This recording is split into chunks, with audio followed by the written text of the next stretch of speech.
오늘은 이 본문의 말씀을 통해서 그러면 이제 어떻게 섬길 것인가 라는 제목으로 하나님의 말씀 나누도록 하겠습니다. 마태복음은 예수님의 이제 5가지의 설교가 있습니다. 우리가 잘 아는 마태복음 5장부터 7장까지 산상수훈이 있고요. 그리고 마태복음 13장은 천국에 대한 비유의 말씀이 있고, 마태복음 18장으로 가면 공동체를 위한 설교, 마태복음 24장, 25장은 종말에 일어날 일들에 대해서 예수님께서 말씀해 주시는 그런 내용이 있습니다. 그리고 또 하나가 오늘 본문 마태복음 10장이 제자를 향한 설교입니다. 예수님께서 12명의 제자를 선택하시고 그들에게 권세와 능력을 주셔서 이스라엘 고을 마을로 돌아다니면서 복음을 전하게 하신 때, 복음을 전하게 하실 때 그때 그들에게 주시는 말씀, 그래서 제자 설교, 제자를 향한 설교라고 볼 수가 있습니다. 우리가 잘 아는 내용으로는 이런 내용들이 있습니다. 하나님 나라가 가까이 왔다, 이렇게 선포하라는 거죠. 그리고 죽은 사람을 살리고 귀신을 쫓아내라, 그런 능력을 하나님께서 그들에게 주셨습니다. 또한 그 어느 집에 들어갈 때 평화를 빌어라. 그래서 그 평화를 받을 만한 집이면 평화 빈 만큼 그 평화를 받아 누릴 것이고, 평화를 받아 누릴 만한 집이 아니면 그 평화가 너에게 돌아올 것이다, 이런 말씀이 마태복음 10장에 있습니다. 또 뱀처럼 슬기롭고 비둘기같이 순결해라, 제자들에게 주신 말씀이죠. 그리고 양을 이리 가운데 보내는 것과 같다, 이런 말씀.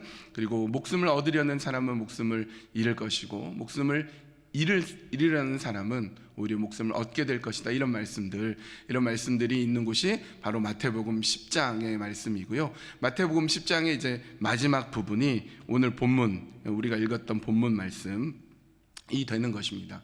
이 본문의 말씀을 통해서 우리는 어떻게 섬길 것인가, 섬김의 한 4가지 정도의 원리를 우리가 함께 살펴보려고 합니다. 먼저 우리 41절입니다. 예언자를 예언자로 맞아들이는 사람은 예언자가 받을 상을 받을 것이요, 의인을 의인이라고 해서 맞아들이는 사람은 의인이 받을 상을 받을 것이다, 이렇게 말씀하고 있습니다. 여기에서 여러분 예언자의 상, 또 의인의 상, 이런 것들을 볼 수 있는데요. 이것을 통해서 우리가 알 수 있는 첫 번째 섬김의 원리는요, 상이 있다는 거예요. 어떤 보상이 있음을 우리는 알게 됩니다. 여러분, 우리가 섬기고 봉사하고 남을 돕고 이런 귀한 일들을 하면요, 반드시 보상이 있습니다. 반드시 보상이. 내가 거기에 대해서 좋은 평가를 받을 수도 있고, 혹은 사람들이 거기에 대해서 누군가가 대신해서 또 갚아줄 수도 있고, 여러 가지 상급이 있습니다. 귀한 일을 했는데, 좋은 일을 했는데, 하나님 나라를 위해서 섬겼는데 아무 상도 없고 오히려 핍박을 받는다, 그러면 어떻게 되느냐? 그러면 예수님은 더 기뻐하라는 거예요. 더 큰 상이 있다. 마태복음 5장 12절에 너희는 기뻐하고 즐거워하여라, 하늘에서 받을 너희의 상이 크기 때문이다. 너희보다 먼저 온 예언자들도 이와 같이 박해를 받았다. 이 박해받고 열심을 다해 섬기고 수고했는데 박해받고 막 욕 듣고 어려운 일을 당하면 더 기뻐하라는 거예요. 하늘의 상이 있다는 거예요. 이 땅에서 받을 수는 없어도 하나님 나라에서 받을 상이 있다라는 겁니다. 여러분, 받을 상이 있어요. 섬기고 수고하고 애쓴 모든 상이 반드시 있습니다. 그런데 여러분, 이 상의 수준이 달라요. 아주 귀하고 좋은 상, 예언자의 상, 의인의 상도 있지만 그냥 초라하고 작은 상도 있을 수 있습니다. 그러므로 여러분, 좋은 상, 높은 상을 받으려면 나의 수준을 높이는 것, 내가 섬겨야 될 사람의 수준을 높이는 것, 그것이 필요하겠죠. 이런 속담이 있어요. 돼지 눈엔 돼지가 보이고 부처 눈엔 부처만 보인다. 자신의 수준에 맞게 보이기 나름입니다. 그러니까 내가 섬겨야 될 것을, 나의 수준을 높이고 나의 눈을 높이면 그 섬겨야 될 사람들을 볼 수 있게 되는 것이죠. 어떤 분이 그 자신의 남편을 되게 하대하고 낮추고 아주 이렇게 초라하게 보면 자신은 어떻게 됩니까? 그런 초라하고 별 볼 일 없는 사람의 부인이 되는 거죠. 근데 자신의 남편을 높이고 귀족처럼 여기면 자신은 귀족의 부인이 되죠. 왕처럼 여기면 자신은 왕후가 되는 것입니다. 그러므로 섬김의 원리, 상이 있는데요, 상의 수준이 다르기 때문에 내가 더 높이고 더 수준이 있는 것들, 의인을 위한 섬김, 예언자를 위한 섬김, 이런 것들이 필요하다는 것을 알게 됩니다. 그런데 여기에 또 문제가 있습니다. 어떤 문제가 있느냐? 내가 섬기려는 사람들을 이렇게 높은 사람들, 말하자면 좋은 사람들, 이런 사람들만 섬기려고 하면, 그래서 높은 보상만 바란다면 성과주의, 엘리트주의, 또 성공주의, 번영주의, 이 세속주의와 다를 바가 없지 않겠습니까? 힘있고 능력 있는 사람, 높은 지위에 있는 사람만 섬기려고 한다면 그것은 결코 성경의 뜻은 아닐 것입니다. 그래서 반드시 본문 42절을 읽어야 됩니다. 42절은 이렇게 되어 있죠. 내가 진정으로 너희에게 말한다. 이 작은 사람들 가운데 하나에게 내 제자라고 해서 냉수 한 그릇이라도 주는 사람은 절대로 자기가 받을 상을 잃지 않을 것이다. 여기서 작은 사람들이 나옵니다. 작은 사람들. 여러분, 작은 사람들이 많았다는 것을 알 수가 있습니다. 실제로 그렇죠. 부유한 사람, 능력 있는 사람, 권세 있는 사람들도 지금 있지만 힘들고 어렵고 괴로운 사람, 말하자면 작은 사람들이 훨씬 더 많이 있습니다. 근데 예수님 뭐라고 하냐면 이 작은 사람들 가운데 하나에게 하라는 거죠. 하나에게 하라.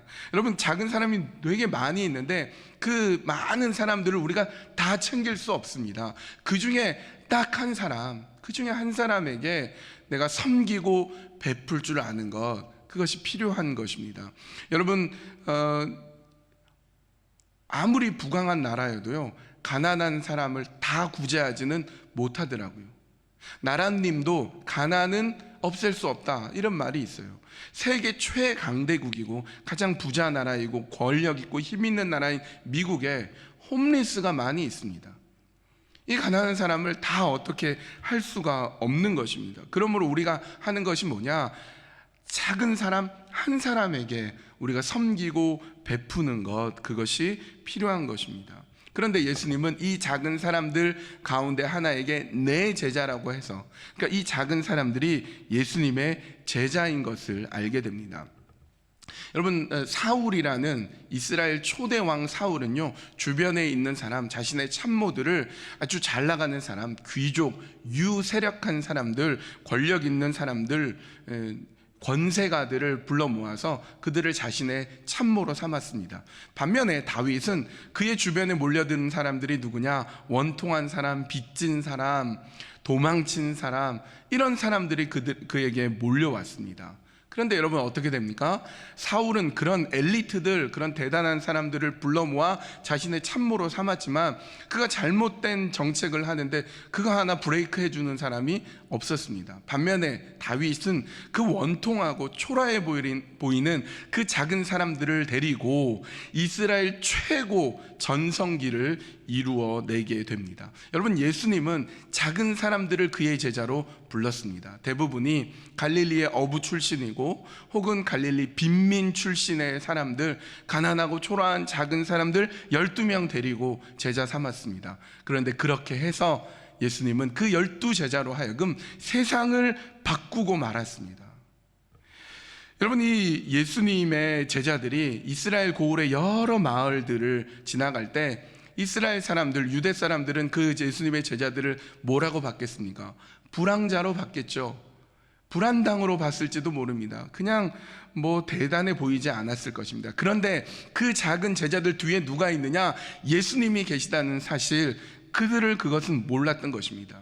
제자들을 잘해주는 것은 제자들에게만 잘해주는 것이 아니라 그 뒤에 있는 예수님에게 잘해주는 것이고, 그렇게 해준 사람들의 그 상을 절대로 잃지 않을 것이라고 말씀하고 있습니다. 따라서 이 작은 사람들을 통해서 알 수 있는 두 번째 섬김의 원리는요, 겉으로 보이는 것만 보지 말아야 되는 것입니다.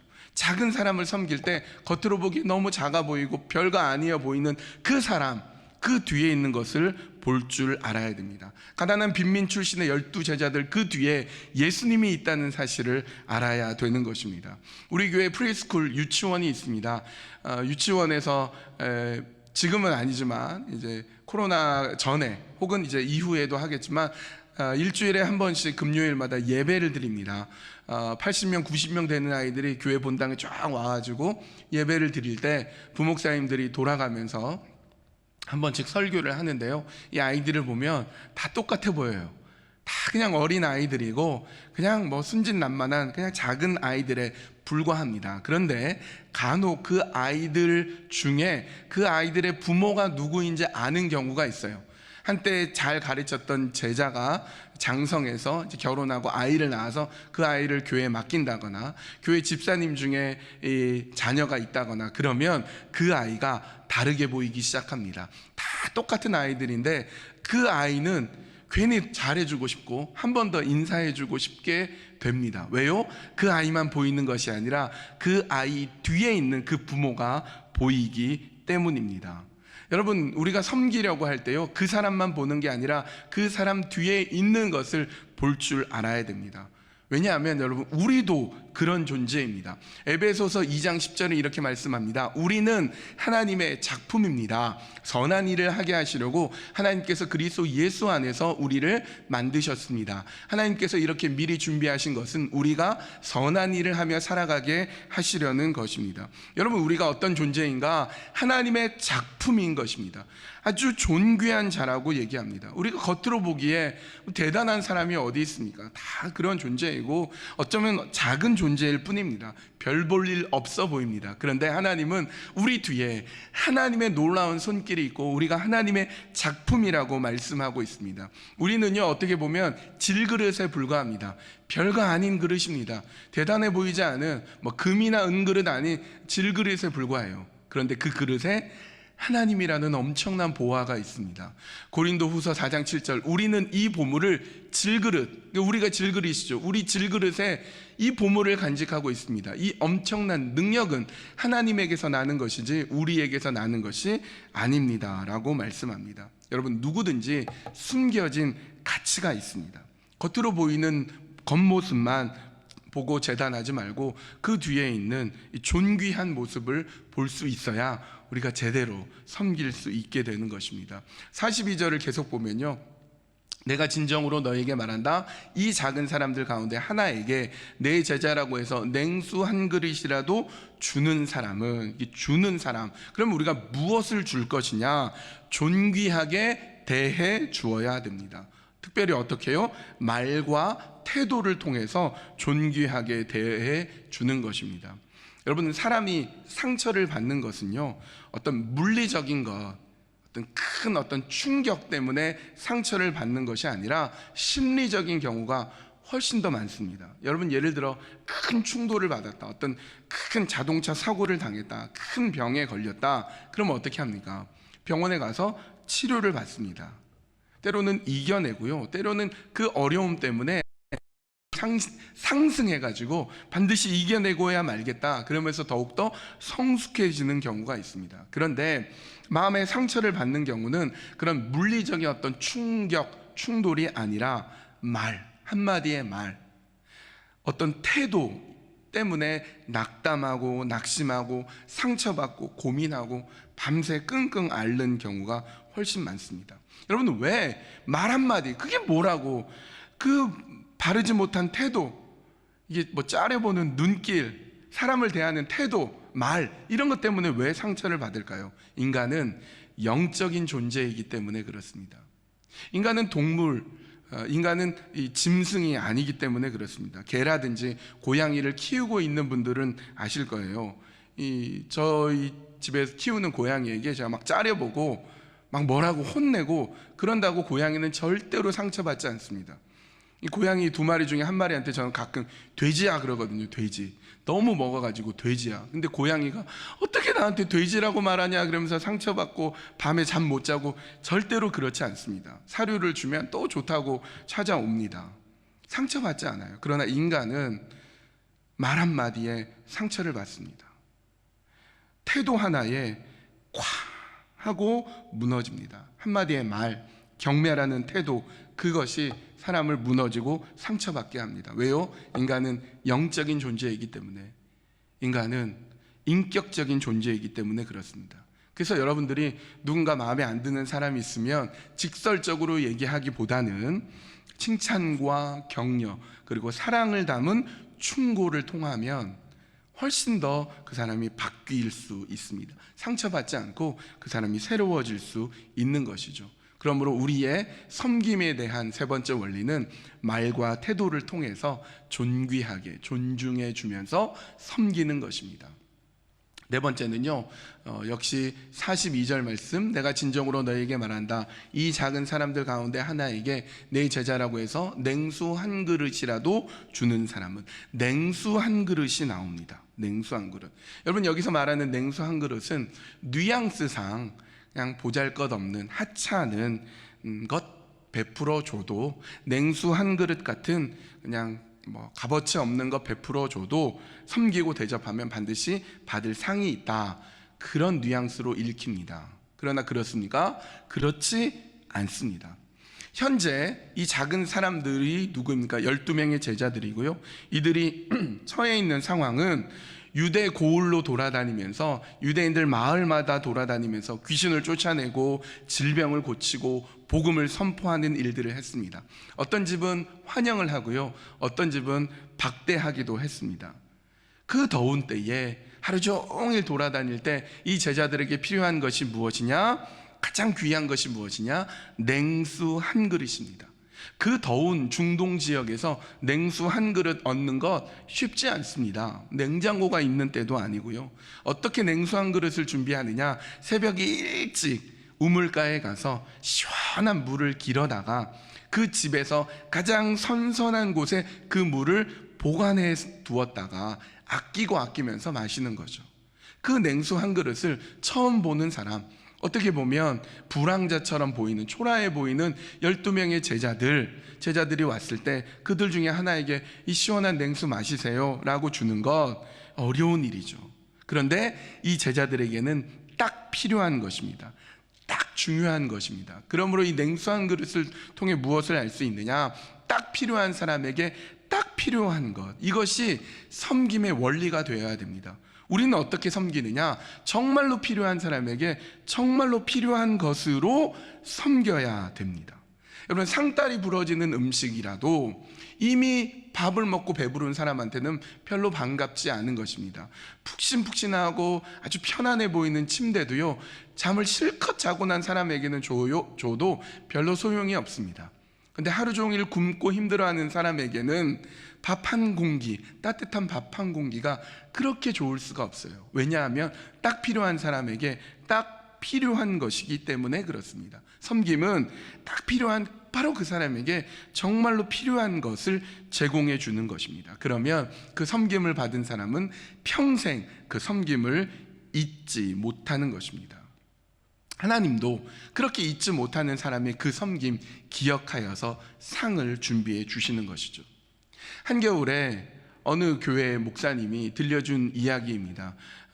한국에서는 교회마다 이 노숙자들 혹은 홈리스, 어려운 사람들이, 가난한 사람들이 교회를 종종 찾아오는데, 그런 사람이 워낙 많다 보니까 사무실에서는 돈을 준비해 놓습니다. 옛날에 500원짜리 동전을 잔뜩 준비하거나 아니면 1000원짜리 이런 것들을 준비해서 오는 사람마다 1000원짜리, 필요하면 2000원 이렇게 주면 그런 사람들은 그걸 가지고 또 딴 교회 가서 또 1000원짜리, 또 딴 교회 가서 이렇게 얻어다가 밥을 먹고 그렇게 지내곤 합니다. 근데 한 겨울에 어느 노숙자가 한 교회에 왔는데요, 마침 사무실에 아무도 없었어요. 이 사람이 1000원이라도 2000원이라도 얻어볼 수 있을까 갔다가 담임 목사님 방에 그냥 들어가 버린 거예요. 담임 목사님이 여기 들어오는 거 아니에요, 그 돈 줄 테니까 갖고 가세요, 이렇게 안 하고 그 사람을 소파에 앉게 했어요. 앉게 했어요. 그리고 뭐라도 드려야 되겠다 했는데 목사님이 갖고 있는 게 없었어요. 그래서 뭘 줄까 생각하다가 커피를 끓여줬습니다. 커피. 손님이 오면 커피를 끓이니까 커피를 끓여서 커피 좀 드세요 하고 이렇게 드렸는데, 이 노숙자가, 여러분 처음부터 노숙자인 사람이 어디 있겠습니까? 건실한 중소기업을 하다가 부도를 맞아서 지금 이렇게 노숙 생활을 하고 있는데, 그 커피를 딱 마신 이분이 이렇게 얘기하는 거예요. 너무 좋습니다. 사람들은 돈 주고 그냥 경멸하는 눈빛로 보내버리는데, 이 추운 겨울에 따뜻한 커피 한 잔, 몇백 원 안 되는 이 커피 한 잔이지만 이 커피가 자신의 마음을 녹였다는 거예요. 그래서 내가 다시 한번 재기해 보겠습니다. 그러면서 돌아갔다라는 이야기입니다. 여러분, 정말 그분에게 필요했던 것은 돈도 아니고 격려하는 말, 그리고 따뜻한 커피 한 잔이 그분에게는 딱 필요했던 것입니다. 우리가 어떻게 섬길 것인가, 섬김에 대한 원리를 우리가 이렇게 정리할 수 있겠습니다. 첫 번째, 보상이 있다. 반드시 보상이 있다. 그리고 두 번째, 겉으로 보이는 것만 보지 않고 섬길 수 있어야 된다. 세 번째, 말과 태도를 통해서 존중한다. 네 번째, 딱 필요한 사람에게 딱 필요한 것으로 섬긴다. 여러분, 이런 예가 있을까요? 성경에 이런 예가 있습니다. 여러 예가 있는데요, 몇 가지 예를 들어보겠습니다. 아브라함이 있죠. 아브라함은 대낮에 너무 피곤해서 문 앞에서, 자기네 집 문 앞에서 이렇게 그늘 밑에 쉬고 있었습니다. 피곤했는지 막 이렇게 졸고 있는데 세 명의 그 여행객이 이렇게 지나갑니다. 여러분, 내가 지금 막 밥 먹고 이제 좀 한숨 자려고 누우면 누가 지나가면 이렇게 반갑지 않거든요. 근데 아브라함은 자기가 이렇게 막 자려고 하는데 누가 지나갔는데 그냥 보낼 수 없는 거예요. 그분들을 이렇게 불렀습니다. 그리고는 이제 송아지를 잡고 또 떡을 준비하고 이렇게 대접을 해줍니다. 여러분 보십시오. 이 세 명의 여행객에게는, 이방인에게는, 세 명의 사람들에게는 뭔가 먹을 게 필요하고 쉴 것이 필요했습니다. 그리고 이제 아브라함은 태도나 공경하는 태도, 존중하는 말로 그들을 대접해 주죠. 겉으로 보이기에는 그냥 지나가는 객에 불과했지만 겉으로 보이는 것만 보지 않고 정말 귀한 손님처럼 아브라함은 대접해 줬습니다. 그랬더니 어떻게 됩니까? 천사를 대접했던 것이죠. 천사를 대접했던 것입니다.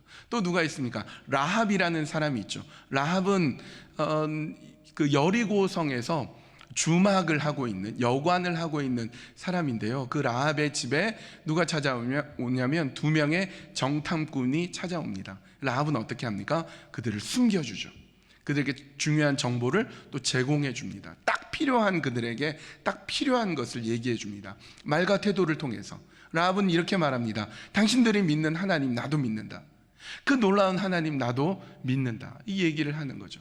겉으로 보기에는 이 요단강을 건너왔고, 그러니까 옷도 다 젖었고, 또 광야 생활을 했던 사람이니까 별 볼 일 없는 이방인처럼 보이는데 겉으로 보이는 것만 보지 않고 존중해 주면서 섬겼더니 어떻게 됐습니까? 여리고성이 무너졌을 때 유일하게 라합과 그의 가정만 구원받고 살아남을 수 있었습니다.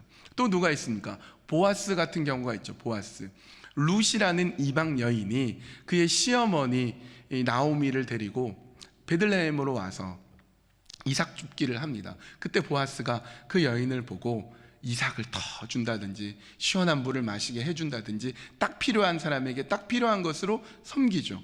그리고 보아스가 뭐라고 말하냐면, 당신이 하는 일 다 봤다. 시어머니 공경하는 거 내가 마음에 감동을 얻었다. 말과 태도로 굉장히 존중해 줍니다. 겉으로 보이기에는 실패한 여인, 시어머니 모시고 온 이방 여인인데 겉으로 보이는 것만 판단하지 않고 아주 잘 섬기게 됩니다. 그랬더니 어떻게 됩니까? 그 룻과 결혼하고, 그리고 룻을 통하여서 다윗의 조상이 되죠.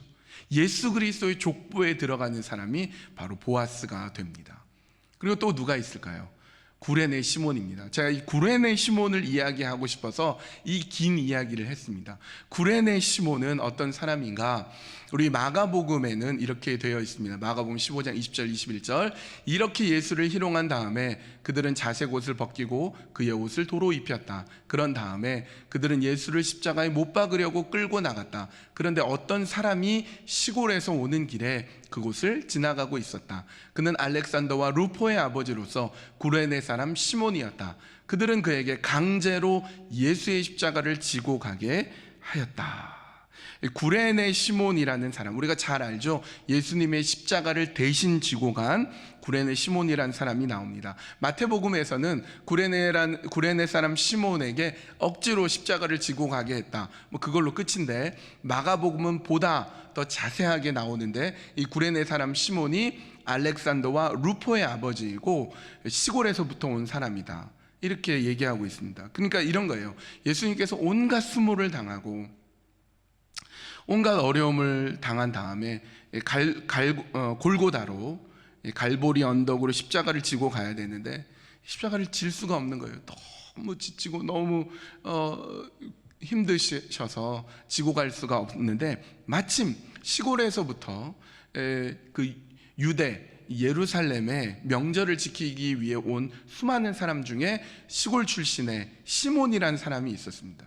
그 사람에게 그 십자가를 지게 했고, 그 십자가를 지고 갈보리 언덕까지 가게 되는데요, 그 사람이 알렉산더와 루포의 아버지라고 마가복음에선 얘기하고 있습니다. 마가복음은 어떻게 알렉산더와 루포 이야기를 하는가, 왜 마태복음보다 더 구체적으로 이름이 나오고 있는가? 마가가요, 알렉산더와 루포를 알고 있었던 겁니다. 여러분, 이 마가복음은 마가가 로마에서 로마 교회에 쓴 복음서입니다. 로마 교회를 다니고 있는 이방 성도들을 위해서 예수님이 어떤 사역을 했는지를 보여주기 위해 쓴 복음서, 편지가 마가복음인 거죠. 예수님이 십자가를 지고 갈보리로 가시는데 너무 힘겨워서 그 십자가를 지고 갈 수가 없었을 때에 마침 그때 지나가던 구레네 출신 시몬이란 사람이 그 십자가를 대신 지고 갔다. 근데 여러분, 그 시몬이 누군지 아십니까? 그 시몬이 알렉산더와 루포의 아버지입니다, 이렇게 얘기를 하는 거예요. 그러니까 로마 교회의 사람들이, 그 이방인들이 그 편지를 읽으면서, 아, 알렉산더 루포 아버지래, 예수님이 십자가 지고 가기 너무 힘들 그때 도와준 사람이 루포 아버지래, 루포 아버지, 어쩐지 대단하더라, 이렇게 얘기를 하고 있는 겁니다. 그래서 이방인 성도들은 이 마가복음을 읽으면서 더 현실감 있게, 더 실감나게 그 상황을 그려볼 수 있었던 것입니다. 이 구레네 시몬에 대해서 알고 있던 사람은 마가만이 아니었습니다. 바울 역시 이 구레네 사람 시몬이 누군지 알고 있습니다. 로마서 16장은 16장 13절에 이렇게 말씀합니다. 주님 안에서 택하심을 받은 루포와 그의 어머니에게 문안하여 주십시오. 그의 어머니는 곧 내 어머니이기도 합니다. 여러분, 로마서 16장은 바울이 로마 교회에 쓴 편지이지 않습니까? 로마 교회에 쓴 편지의 16장에는 바울이 기억할 만한 사람, 로마 교회 교인들에게 소개해 줄 만한 사람, 로마 교회 교인들이 고맙다고 인사해야 될 그런 사람들의 명단이 무려 37명이나 나와 있습니다. 우리는 읽으면 그 사람들이 누군지 잘 모릅니다. 그런데 로마 교회 교인들, 성도들, 이방인 성도들은 누군지 대부분 알았을 것이고, 몰랐다면 그것을 통해서, 계기를 통해서, 그 편지를 통해 누군지 알게 되었을 것입니다. 여러분, 가수가 앨범을 낼 때, 혹은 누가 책을 낼 때 뒤에 땡스 투가 있는 경우가 있어요. 누구누구에게 이 앨범을 바칩니다. 그래서 누구 감사하고 이렇게 쭉 감사할 사람 이름을 적듯이 로마서 16장에는 감사할 사람, 기억할 만한 사람, 귀한 사람들의 명단이 쭉 있는데요, 그걸 읽는 사람들은 알죠. 아, 이런 사람이 이래서 감사했구나, 이런 사람들이 있구나 라고 그 37명 대부분 로마 교회 교인들, 로마서를 읽는 사람들은 알았던 것입니다. 그런데 로마서 16장 13절에 뭐라고 말씀하고 있습니까? 루포와 그의 어머니를 얘기하는데요, 여기서 말하는 루포는 아까 구레네 시몬의 두 아들 루포와 알렉산더 할 때 그 루포가 바로 이 루포인 것입니다. 그러니까 이런 거예요. 루포가 주님 안에서 택하심을 받은 루포라고 하는데, 그 택하심을 받은 게 선교사로 선택을 받은 건지 아니면 로마 교회의 어떤 리더로 택함을 받았는지는 모르지만, 구레네 시몬이 예수님을 대신해서 십자가를 지고 간 뒤에 그가 예수님을 믿게 되었고, 그의 아내도 예수님을 믿었고, 그 아이들이 예수님을 믿는 아이들로 장성하였다가 어느덧 그 아들 중에 하나인 루포가 초대교회, 로마교회의 사역에서 있어서 아주 중요한 위치를 차지하는 일꾼이 되었다라는 것을 우리는 보게 됩니다. 바울은요, 그 구레네 시몬의 와이프, 그 아내를 자신의 어머니와 같다라고 이야기합니다. 바울은 너무나 아끼고 사랑하는 사람을 자신의 아들처럼 여기는 경우가 있죠. 디모데라든지 디도라든지 나의 진짜 아들, 참 아들이다, 이렇게 얘기하는데 이 루포의 어머니를 자기 엄마라고 얘기합니다. 자신의 어머니라고 생각할 정도로 존경할 만한 성품, 감동을 주는 사람이 바로 구레네 시몬의 와이프, 그의 아내였던 것입니다. 여러분, 이 구레네 사람 시몬을 이 마태복음 또 마가복음에서는 억지로 예수님의 십자가를 지고 간 사람이라고 얘기합니다. 그래서 우리는 종종 억지로라도 주님을 위해 무언가를 하고 섬기면 하늘의 상급이 크다, 뭐 이렇게 얘기를 하게 되는데, 여러분, 이 억지로라는 말에 억지로의 원어를 찾아보면 앙가로스라고 해서 왕의 특명을 수행하기 위해서 선박이라든지 배라든지 말이라든지 사람들이라든지 강제로 징용할 수 있는 그런 단어가 앙가로스이고요, 그것을 억지로라고 표현한 겁니다. 그러니까 로마 군인들이 함부로 아무나 데려다가 일시킬 수 있는 그런 권리를 가지고 있다는 것을 우리는 알게 됩니다. 여러분, 예수님은 그 전날에 땀이 피가 되도록 겟셋마네에서 기도하셨습니다. 이미 기도하면서 온몸이 지쳤어요. 근데 배신한 가룟 유다 때문에 공의회에 잡혀갑니다. 그 사내들인 공의회에서 온갖 모욕을 받고 침뱉음 당하고 뺨 맞고 그러면서 밤새 시달립니다. 그리고 어디로 가느냐? 로마의 법정으로 가죠. 본디오 빌라도의 법정에 가서 본디오 빌라도가 예수님을 로마의 그 유명한 매질 또 채찍질에 넘겨줍니다. 채찍질 맞으면서 예수님 온몸이 피가 나고 상처 입고 너덜너덜해집니다. 그리고는 십자가 사형을 시켜버립니다. 여러분, 그쯤 되면 예수님 이제 쉬셔야 되고 치료받아야 되는 겁니다. 근데 20-30kg나 되는 그 무거운 십자가를 예수님한테 주고 그 사형장에까지 끌고 가라는 겁니다. 끌고 갈 수가 없죠. 예수님 그냥 쓰러져 버리고 맙니다. 바로 그때가 세상에서 가장 작은 자가 누구냐? 예수님이신 거죠. 바로 그때, 바로 그 순간, 아무 예고도 없이, 아무 전조도 없이 예수님의 십자가가 강제로 구레네 시몬에게 주어졌습니다. 만약 구레네 시몬이 하나 못한다고 막 도망가 버리거나 혹은 그가 힘이 없어서 지고 가다가 중간에 포기했다면 예수님은 그 고통이 더 극대화되었을 것입니다. 그런데 이 구레네 시몬은 그 십자가를 예수님 대신 지고 끝까지 무사히 그 갈보리 언덕, 골고다 언덕까지 십자가를 지고 갑니다. 여러분, 어떻습니까? 바로 그 순간, 바로 예수님에게 딱 필요한 예수님의 십자가를 져주는 일을 통하여서 구레네 시몬은 섬겨 주었습니다. 예수님에 대해서 말로 사람들이 이 죄인, 다른 사람들 다 죄인이라고 하는데 내가 이걸 왜 해야 돼? 그런 말 한마디 안 합니다. 구레네 시몬은 입을 꾹 다물고 묵묵히 그 자리를 지켜줍니다. 예수님은 어떻습니까? 겉으로 보기에 채찍질 당했죠. 온몸이 상처투성이죠. 겉으로 보기에는 너무너무나 끔찍했을 것입니다. 그런데 구레네 시몬은 겉으로 보이는 그것을 보지 않았습니다. 그래서 어떻습니까? 상급이 어마어마하게 큽니다. 그의 아내가 바울의 어머니와 같고 그의 아들들이 아주 훌륭한 기둥처럼 섰다라는 상급도 있지만, 여러분, 예수님은 항상 우리의 짐을 져주시는데 유일하게 구레네 시몬은 예수님의 짐, 예수님의 그 십자가를 대신 져준 사람이라는 영예에 오르게 됩니다. 구레네 시몬을 통해서 이 네 가지 원리를 우리는 볼 수 있는 거죠. 딱 필요한 사람에게 딱 필요한 것으로 섬겼고요, 말과 태도를 통해서 존중해 주었고요, 겉으로 보이는 것만 보지 않았고, 그리고 그를 통해서 엄청난 상급을 보게 됩니다. 이게 아브라함이 그랬고, 라합이 그랬고, 또 보아스가 그랬고, 구레네 시몬이 그랬고, 성경에 나오는 혹은 이후에 나오는 수많은 섬김의 사람들이 다 그와 같은 모습이었습니다. 여러분, 그렇다면 이제 누구 차례입니까? 바로 우리 차례입니다. 바로 여러분의 차례입니다.